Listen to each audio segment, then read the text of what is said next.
Welcome to The Mountain Gardener with your host, Ken Lane. Gardening can be challenging, but with Ken's tips, tricks, and local advice, you'll reap huge rewards. Now welcome your host, Ken Lane.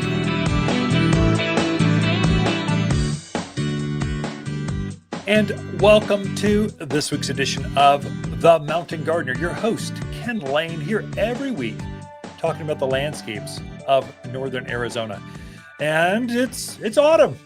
We're right here where the first frost is starting to come. Now, if you're a true gardener, you're getting into this, you're just starting. You need to know a couple things. One is, what's your last frost in the spring season? When do I start planting my summer plants? And that's in the Central Highlands area.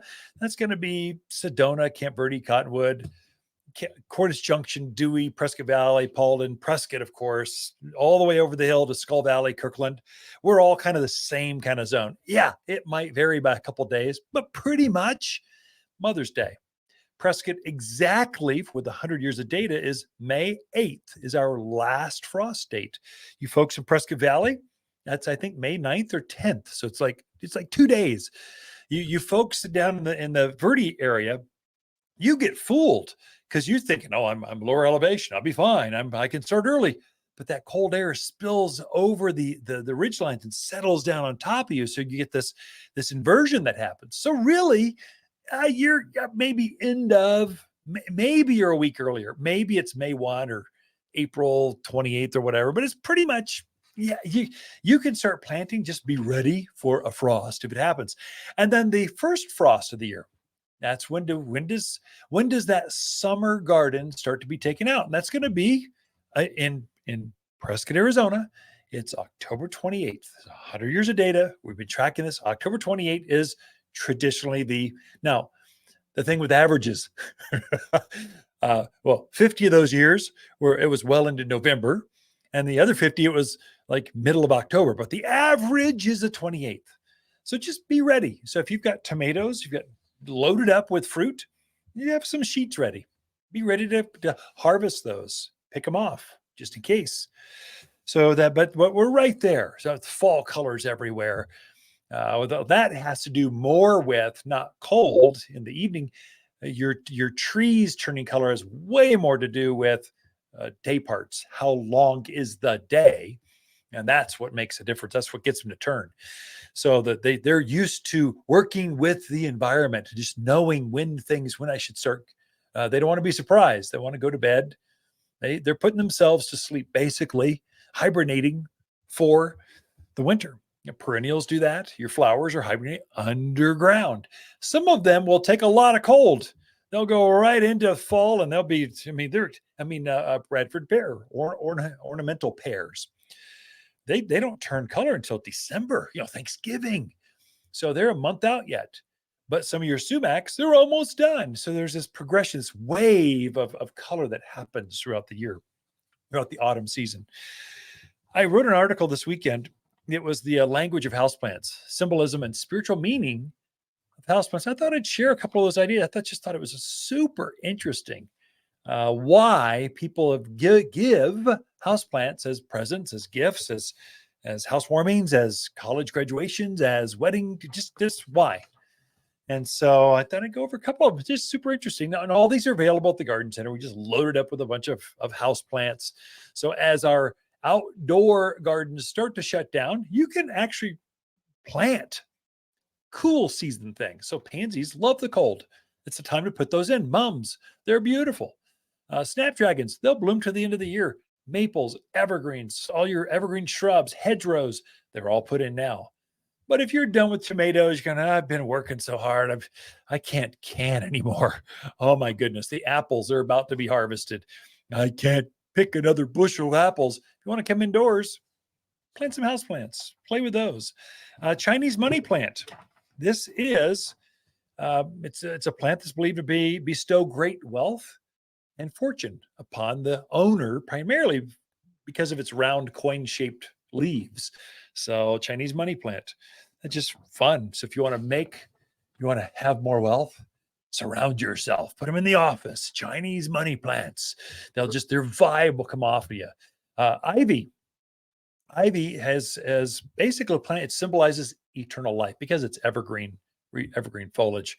The Christians think of it as it remains evergreen. So it's always perennial, coming to life. And so consider buying an ivy for someone that's kind of remind them to keep pushing forward, keep going. You can keep growing. That's an ivy plant. Dracaena or corn plant. That's one with the long stems. It can be cute, but it's eventually going to grow up into the size of corn. It gets quite tall. In fact, sometimes they get too big for a living room, even with vaulted ceilings. They can go to the top. But Dracaena is cleaning and purification. They're famous for their air purification. So the ancient Greeks, that's where the word Dracaena came from. Dracania, or female dragon, is the kind of how it translates from ancient Greek. Because of the red stems, and so they're describing that. So it represents dragon's blood. But the resin actually was used to cleanse or energy cleansing incense before spiritual celebration. So there's a lot of different uses. So this goes way thousands of years back. Philodendron, that's abundance, love, and good health. So that one that one will live actually a long time without even water. And so it just used a lot of room for forgiveness. And so it just goes, we'll just make it go. So it's a lesson in forgiveness and adaptation. So you give those, it's like an olive branch you give to someone that you might seek forgiveness from. So that's philodendron. Lucky bamboo, of course, that's one that's woven so many times. That's virtue and elegance. So that's what that represents. So good fortune, happiness, health, and strength. That's bamboo. Is very, very strong. Grows fast, but the bamboo stems are extremely strong. They're actually hard for pruners to even go through. And so that's a good one for lucky bamboo. Going off into a dorm room. It's a housewarming gift. We wish nothing but well for you. That's lucky bamboo. And palm trees. That's peace and abundance. And so the Christians, as Christ was coming into Jerusalem a week before, this is Palm Sunday, famous. They would throw palm branches in front of his donkey as he rode into Jerusalem. So it's just peace and abundance. It was symbolic. This goes way back even before Christ's time, but that's what it represented. And that's why they did that in the Bible times. And so Palm Sunday, there's the Egyptians see palms as tree of life. So it's got a lot of profound meaning. Orchids.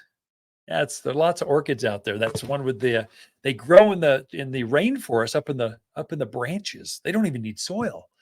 And so they represent love, beauty, and luxury. So that's one. The Greeks actually, virility.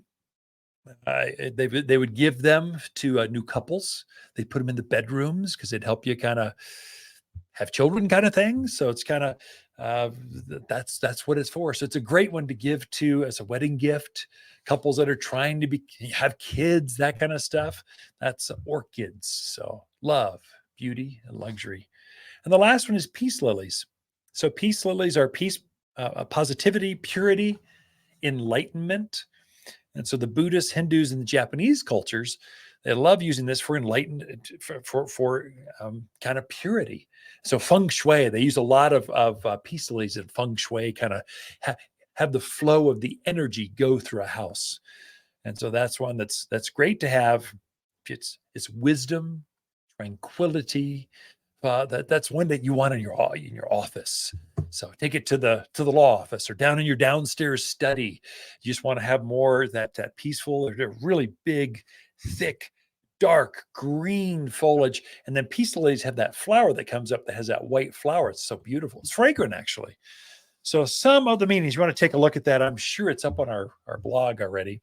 So wattersgardencenter.com blog. It's right there. And then it's also published by the Daily Courier, Prescott News.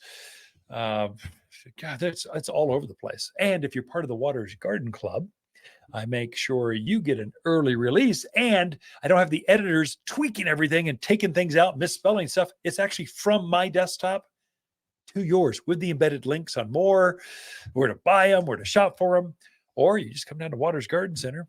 I love talking houseplants with folks.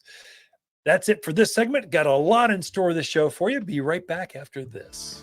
Feed your plants now for bigger, brighter, better fruit in spring. Waters 644 fruit tree food is safely organic with added calcium for sweeter fruit quality. Far safer for your pets and birds than those chemical fertilizers the box store sells. And it's kinder on the environment, too. Simply sprinkle on the soil and water it in. Bigger, brighter, and better fruits in spring. Get yours today at Watters Garden Center in Prescott. Natural, safe, organic. You've been listening to The Mountain Gardener with Ken Lane, owner of Watters Garden Center in Prescott. Join him every week for timely garden advice right for the gardens. Visit Ken where he can be found throughout the week at Watters Garden Center in Prescott.